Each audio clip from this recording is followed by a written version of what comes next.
Welcome to episode 5 of my LEGO Masters journey. We're over halfway there. I can't believe I'm still in it. Anyway, this episode brings us to the city of Mechelen. I love this city. Oh boy, you should visit. There's so many fun places we could be stopping at. There's a giant science museum, a gorgeous cathedral, art sites, a zoo, amazing experiences. I'm sure it will be one of these. The library. We stop at the library. Every time I think I know what's coming, it's just not. Not what I expected, but look at this inside. What a gorgeous building. I can still smell the wood when I think about it. Here, each team gets to choose a children's book. And we chose The Fox and the Hare. Now, if you don't know what The Fox and the Hare is, me neither. But the pictures looked fun. We were told to choose one of the moments inside of the book and give our own interpretation of the story. This is fun. We chose the story in which the fox is looking for cookies but can't find any, and we twisted it in a cartoonish way by saying that the hare ate them all and is laying knocked out on the table, filled with cookies. We decided to try a bunch of new techniques we'd never tried before, like a curved ball and building a sphere, a broken table, and why did we make it so difficult for ourselves? But hey, I like a challenge. speaking of a challenge, the area we were building in was on the second floor, and our minivan with all the Lego bricks was parked all the way downstairs. Do you know how many stairs I went up and down on? Me neither, but it was a lot, I can assure you. I know I should have been careful on the stairs so this doesn't happen, but I'm invincible. and racing the other teams was just a bit too fun.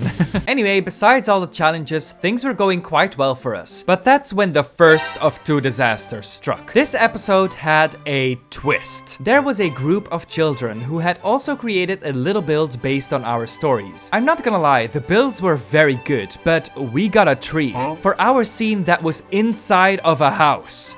Do you see the issue? First, we were thinking of making it a house plant, you know, one of these. But the tree was still too big, so that was not gonna work. And unless we changed the story to a tree sprouting out of the stomach of our main character, this tree is not gonna fit inside the house. Then we noticed a little owl sitting on the branches of the tree. And that's actually another character in the story. And we also noticed it was way smaller than our characters, so that's when we thought, Forced perspective. by putting the tree all the way back behind the door, it kinda looked like the door was looking out to a forest very, very far away. And that worked. It's not ideal, but we made a second scene in the back to incorporate it more. It's the best we could do, okay? Anyway, we solved that disaster, but it wasn't long before the next one hit. 10 minutes before time, Delphine accidentally knocked the fox over and everything just Fell apart. But we can fix this. Don't panic. Okay, panic. I kid you not. These were the most stressful minutes of my life. If we are not able to fix this, we are out of this competition. This is where it ends. Like, no way we're getting this in time. But that's when I slapped myself in the face and pulled myself together and fixed it. We barely had a minute to spare, but we did it. Oh my god, we did it. We're not done yet, baby. Everyone made a very, very cool build, so I didn't expect us to win, but the judges were very, very positive about our build, so that was great. And as expected, we didn't win. And sadly, we did have to say goodbye to the twins, which was really hitting harder than before. It's weird, because at this point you have experienced 5 episodes together with these people and really start becoming friends, so it hits so much harder to say goodbye all of a sudden. So it was sad to see them go, but you're also kinda happy that you made it through another episode. I don't know, it's weird. Human emotions suck. But to celebrate this episode, we're gonna build something out of a book, of course. I've been thinking long and hard about what book I could turn into a Lego build. I could make a Harry Potter build, but that's cheating. Oh, look at this Harry Potter build I made all by myself. Totally not a set released by Lego.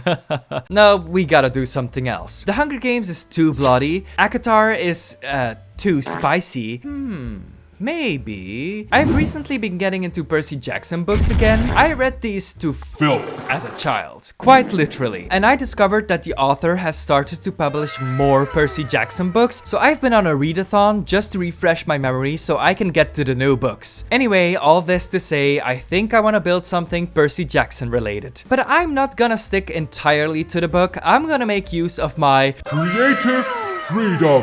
I want to recreate this chapter where Percy gets attacked by a Fury just because I have this minifig and it would be perfect for it. I know this is a Harpy, not a Fury, but Creative freedom. I first started with a base. Boring, but okay. Now we need to turn this into a museum. A Greek museum. So I built the necessary pillars that all Greek museums have, with some ornate details and a wall with big windows right behind it. These windows are just a big gap into a White void. The thing is, I only have doors for inside these frames, and I don't think that's a good idea. So we're gonna switch these out by smaller ones instead to make some smaller gaps into a White void. so pretty. Then I'll build a little second floor balcony with a Greek style railing, and I think that's enough for the surroundings for now. We've got ourselves the building for a museum, but now of course we need something inside it. I really want a huge centerpiece here, like a giant white marble Greek god. I suck at figure building though, so let's procrastinate by building a pedestal. That went quicker than I thought. Oh. To make it easier for myself, I found this reference on the internet and I'm gonna slightly base it off of that. So we'll build the legs, we'll give him that kind of Greek skirt thing. Like, it's not a skirt, it's a common armor thing, but kind of looks like a skirt, but isn't, you know? Then we'll use these pieces to create some Abs. and a Broad chest. and then we'll place some shoulders. This one is wonky on purpose, I promise. We'll give this arm a shield to hold, or a circle, and make this one bend and give it a spear-like thing. Close enough. Then we'll give him a circular head, and I am so proud of this helmet. I don't know how I did it, but I made it look like one of those mohawk helmets. Like, look at this. It's so good. And that Greek statue is done. Now we just need more. I'll put this tiny spear on display, as well as this sword, and we can use this helmet I got in a dream set to pretend it's a Greek helmet. Right. Close enough. The surroundings are done, so now it's time for Action. We've already got the Harpy, I mean Fury.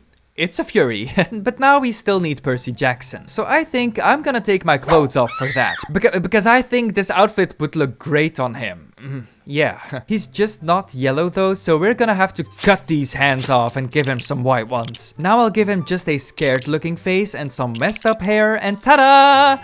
Percy Jackson. We'll place him right here, and the Fury that's totally not a Harpy right here. In this scene, Percy is fighting off the Fury. Oh my god, did I say furry? With a gold sword, so we'll give him that. But Percy Jackson also has waterbending powers, and I know he doesn't use them in this scene because he hasn't discovered them yet, but some water action would be really cool, and I just... Creative freedom. Yep, I'll just do that. I'll take some transparent blue and dark blue pieces and create a wave, or something that resembles it. This can be better, but I just don't know how. Maybe we should observe water and learn. Huh.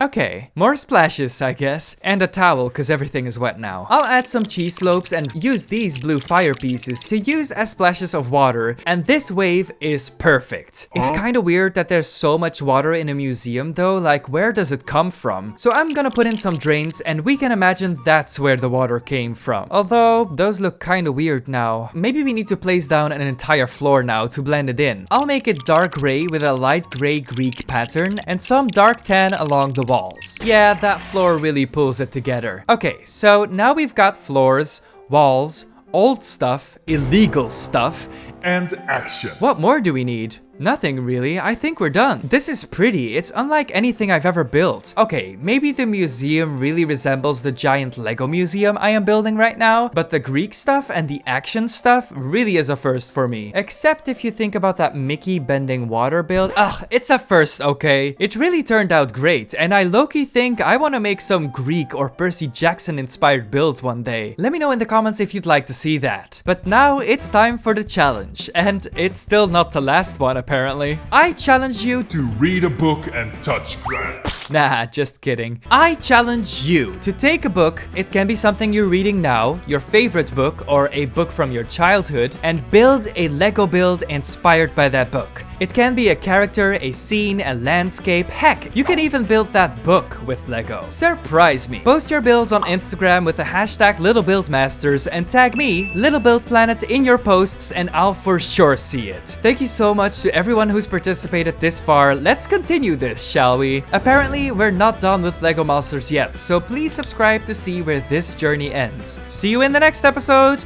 Bye!